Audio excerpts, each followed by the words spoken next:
नमस्कार विद्यार्थी मित्रांनो, आज आपण इयत्ता चौथी मापन वजन व वस्तुमान पान नंबर 63 किंवा 64 वरील भाग पाहणार आहोत.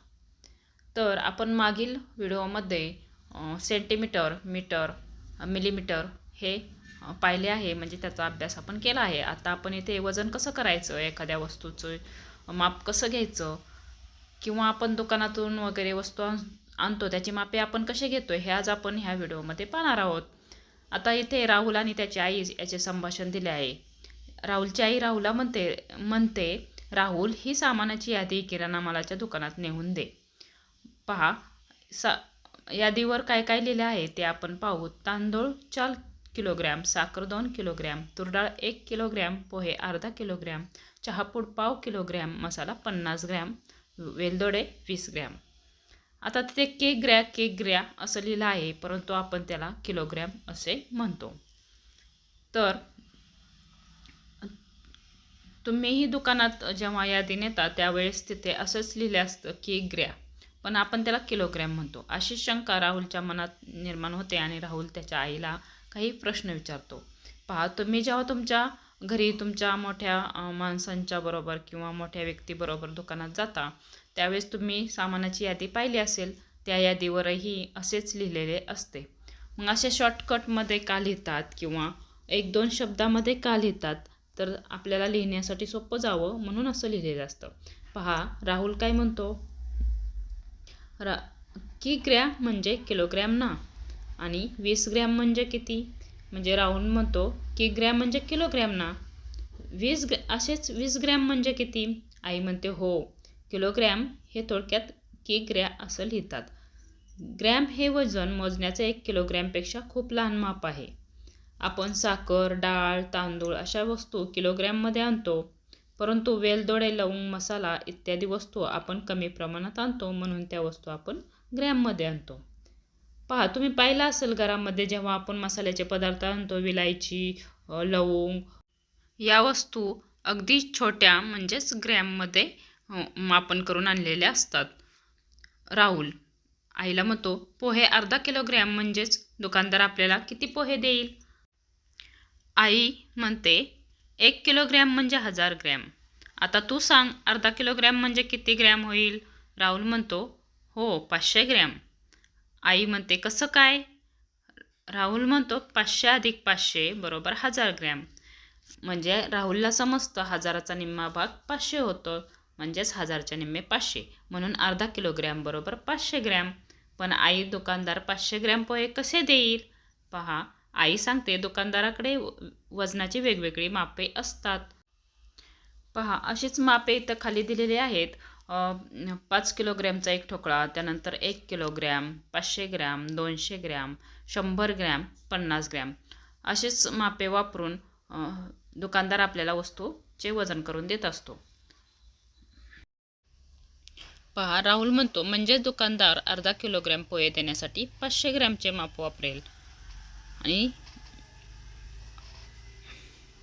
त्यापेक्षा कमी वजन देण्यासाठी 200 ग्रॅम व 50 ग्रॅम ही मापे वापरेल. बरोबर, पण तुला कसं समजलं. राहुल म्हणतो 250 अधिक 250 बरोबर 500 होतात, म्हणजेच 500चा अर्धा 250. 500 ग्रॅम म्हणजे अर्धा किलोग्रॅम, अर्ध्याचा अर्धा म्हणजेच पाव, यावरून 250 म्हणजेच पाव किलोग्रॅम.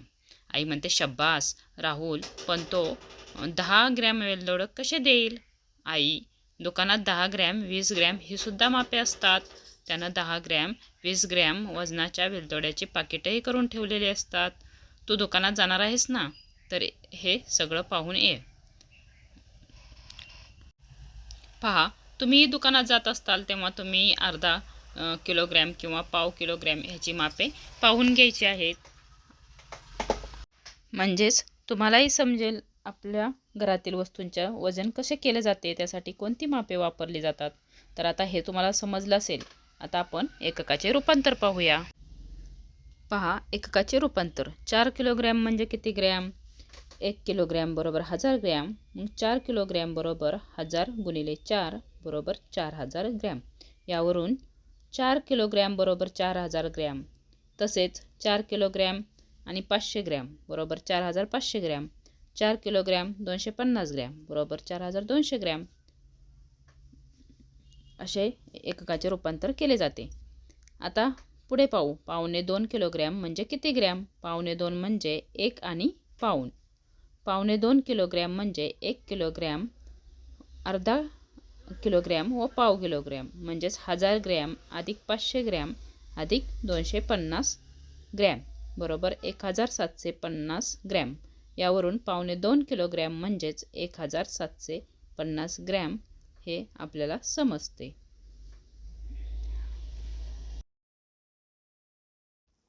बघा मुलांनो, इथे पण 1.25 किलोग्रॅम म्हणजे किती ग्रॅम? 1.25 म्हणजे आपण मागील पाठामध्ये पाहिले आहे. तसेच इथे पण आहे 1.25 म्हणजे 1 आणि पाऊण. 1.25 किलोग्रॅम म्हणजे 1 किलोग्रॅम आणि अर्धा किलोग्रॅम व पाव किलोग्रॅम म्हणजे 1000 ग्रॅम, 500 ग्रॅम आणि अधिक 250 ग्रॅम म्हणजेच त्याची बेरीज केल्यावर 1750 ग्रॅम. यावरून 1.25 किलोग्रॅम म्हणजे 1750 ग्रॅम हे तुम्हाला समजले असेल.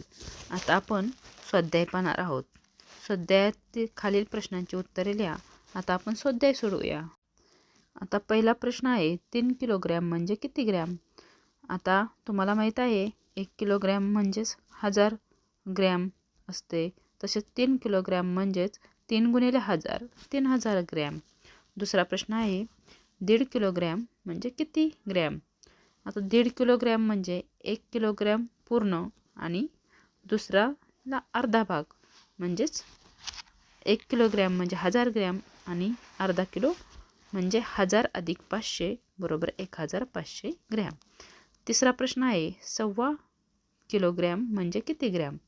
आता 1.25 किलोग्रॅम म्हणजेच 1 किलो आणि त्याचा 500 मधील अर्धा भाग 250 ग्रॅम म्हणजेच 1 किलोग्रॅम आणि पाव भाग यालाच आपण 1.25 किलो असे म्हणतो.